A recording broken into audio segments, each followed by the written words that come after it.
On tonight's Gwinnett Prep Rally, we've got blowouts, surprises, and some games that went way past their allotted time.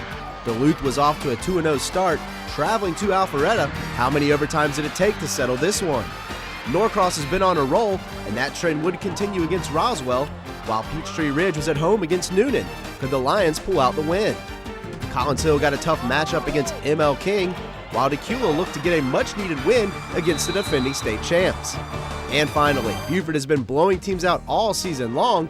Would Yulee High School from Florida have any shot against the Wolves? So get ready to raise those flags, because we've got everything straightened out on Gwinnett Prep Rally right now.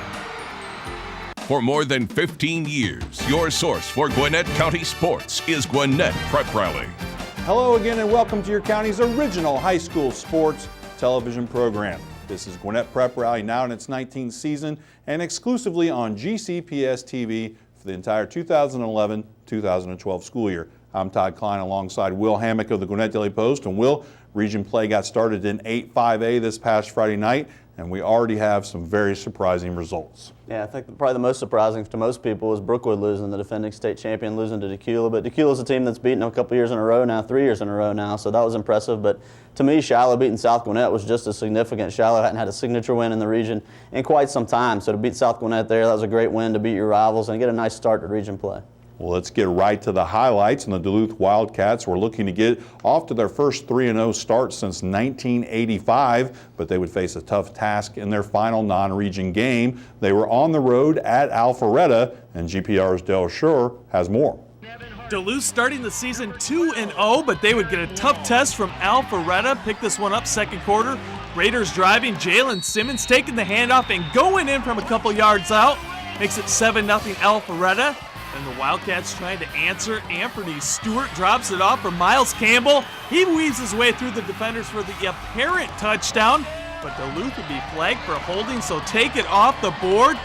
They would have to settle for a field goal attempt. Stewart Hench doinks it off the post, no good. Keeps it 7-0 Alpharetta at the half. Third quarter, more from the Raiders. Simmons taking it again, this time going in from 22 yards out for the touchdown. Makes it 13-0 Alpharetta. Fourth quarter now, Duluth would get it going. Stewart finds Campbell over the middle. He reels it in, and he is going to outrun everyone to the end zone. 32-yard touchdown makes it 13-7. But the Raiders come right back. Joshua Dobbs out of the gun, going to the end zone for Carlos Burst. He makes the catch for the 30-yard touchdown. 2-point conversion good, 21-7 Alpharetta. But Duluth drives it again. Stewart swings it out to Henry Enyanihi. He dives in for the score, cuts it to 21-14. And under a minute to play, the Wildcats strike again. Stewart looking downfield, finds Michael Randall all alone in the end zone for the game-tying touchdown. And we are headed to overtime. The first two OTs couldn't settle it. And in the third OT, Enyanihi takes the handoff, and he's going to dive in for another touchdown. 2-point conversion, no good. Makes it 41-35 Duluth. So it's Alpharetta's turn, and they go back to Simmons, dragging defenders in for the touchdown. Ties the game at 41. And the rules say you have to go for two in the third OT. Dobbs rolling out, and he is going to throw it back to a wide-open Adam Schleidhammer, and that is your game winner. The fans rush the field, and Alpharetta takes it 43-41 in 3 overtimes over Duluth. Well, it's quite a game there, Will, quite an ending, but Duluth, although they couldn't have been happy with the result, had to be happy with the way they played themselves back into this game and got it to overtime. How does that bode for them as they get ready for region play? It was definitely a big positive for Coach Jarvis and his team over there, just to show that fight late in the game. Could have rolled over and lost this game, but fought back to tie it and kept on fighting all through the overtimes, had a chance to win, and still sitting at 2-1 right now is very good for a Duluth team. They're very explosive on offense, and I think it's a team that can make some noise in Region 7. Well, time now to head over to Norcross, where the high-flying Blue Devils look to continue their fast start to the season, facing off against last season's Region 6 champs, Roswell. GPR's Nathan Shutter has the call. Norcross playing host to Roswell in the Battle of Holcomb Bridge. Blue Devils with the ball on the opening drive. Joseph Wilbur swings it out to Jason Kroom. He'll hurdle a defender on his way to pay dirt, and Norcross takes an early 7-0 lead. Blue Devils back on offense. Wilbur finds Anthony Autry. He'll slip a defender, and break multiple tackles on his way to the end zone for 6. Norcross now up 14-0, and it was just the beginning. Still in the first quarter, Blue Devils' third possession of the game, Wilbur hooks up with JT Tolbert, and Mr. Tolbert showing off his moves all the way for another Norcross touchdown, 21-0 Boys in Blue. Second quarter now, Wilbur fakes the handoff, and he's going to take it himself. He jukes a defender and gets around the end, diving for the end zone, but they will mark him down at the 1-yard line. Never fear, Alvin Kamara is here, and he strolls in for the 1-yard touchdown to put Norcross up 28-0. Bo Swanson now under center for the Blue Devils. Swanson with a little play action, and he's going to hook up with Jason Kroom, and number 18 will do the rest.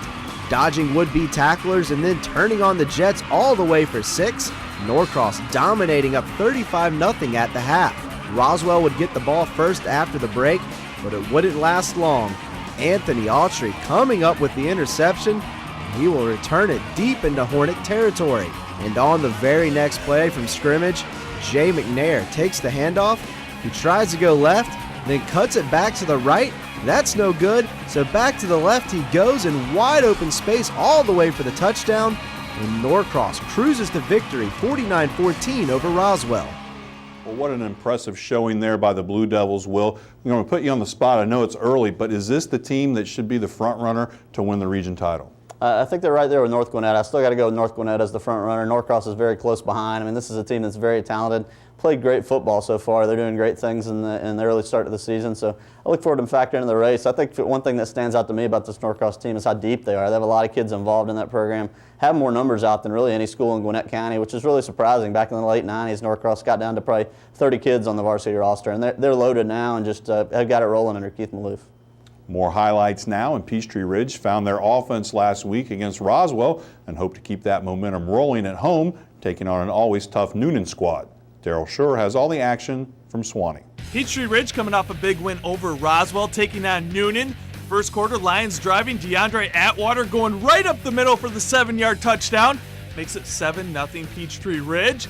And still in the first, Lions setting up the screen. Billy Best dumps it off for Joe Horn, and he has taken it down the sideline and gone for the 47-yard touchdown. Makes it 14-0 Peachtree Ridge. Second quarter now, Newnan trying to answer. Nick Smith on the option, pitches to Bryant Ball, and he strolls in for the touchdown, cuts the lead to 14-10 at the half. Third quarter now, the Lions on the doorstep again, but Atwater can't handle the exchange. The ball is loose, and the Cougars fall on it and take over, but Newnan would give it right back, and in the same way, the bad exchange, and Deontay Brabham falls on it for the Lions, and they wouldn't look back from there. Atwater taking it clean this time and going in for the 6-yard score. Makes it 21-10 Peachtree Ridge. Fourth quarter now, they would add another. Atwater bouncing it to the sideline, and he is going to dive in for the 13-yard touchdown, and Peachtree Ridge takes it 28-16 over Newnan. Well, Will, looks like Peachtree Ridge has got things rolling, played a good Newnan team and kind of took it to them. Talk about how Peachtree Ridge is looking as they get ready for Region 7 play. I like what this team's doing right now. I think they got to be one of the upper echelon teams in the region. I have a new coach in Mark Fleetwood, but they're still playing stingy defense like they always have. I think the difference in this team is the offensive versatility. They can run the ball great with DeAndre Atwater. Billy Best also throws the ball very well, so a lot more offensive balance than they've had in past years, and I think that makes them a more dangerous team down the road. Well, back to the highlights, and the Collins Hill Eagles continued their brutal 2011 schedule with a third consecutive road game, taking on the number 9 ranked ML King Lions. GPR's Nathan Shutter has the call from Halford Stadium. Collins Hill coming off a tough loss to Brookwood, and things would not get any easier against ML King. First quarter action, Jordan Parker taking the handoff, and he's going to get hit by Jeremy Tyler and cough up the ball. Jerry Casey falls on it for the Lions, and they would capitalize on the turnover. Jonquel Dawson up top to Blake Tibbs, and he reels it in for the touchdown. PAT no good, makes it 6-0 MLK. Then more issues for Collins Hill. The bad snap on the punt goes over Mitchell Blanchard's head. He gets tackled at the 5-yard line. And ML King would punch it in again from there. Dawson to Tibbs one more time in the corner for the touchdown, and ML King wins big 31-14 over Collins Hill. Well, Will, a tough start for Collins Hill. They're struggling a little bit, and things don't get any easier. They got a big rivalry game this week against North Gwinnett, which is another stacked team that they've opened the season against. Yeah, it's a tough test. I mean, I'm afraid things don't look great for Collins Hill this week again. They're really struggling at the moment. Obviously, losing Taylor Heineke is going to be tough, but just all around not playing the best football they can right now. I think the key to them is getting off to quicker starts. In every one of their games, they've fallen behind, played a little better in the second half, but really struggled in the first half, created deficits they couldn't overcome, so they really need to fix that against North. All right, Will, when we come back, we'll have more football highlights as Dacula tried to make it 3 wins in a row over the defending state champs, while Buford looked to steamroll another out-of-state opponent. Plus, we get into the mind of Will Hammock and unveil this week's building blocks. You are watching Gwinnett Prep Rally on GCPS TV. For 19 years, the county's high school sports television program. For 2 decades, Calder Sports has been making dreams possible for thousands of Gwinnett County student athletes. Sometimes we've been over the top. Thrill is gone. Steve Coulter sings. And the leader of the clan will take no prisoners on this day. Sometimes we've been straight to the point. Beverly Coulter is the most persuasive sporting goods salesman in Gwinnett County history, and that's including her son, Steve. But most of all, we've cared deeply about every Gwinnett parent and student who walked through this front door. Over all these years, We thank you for your support.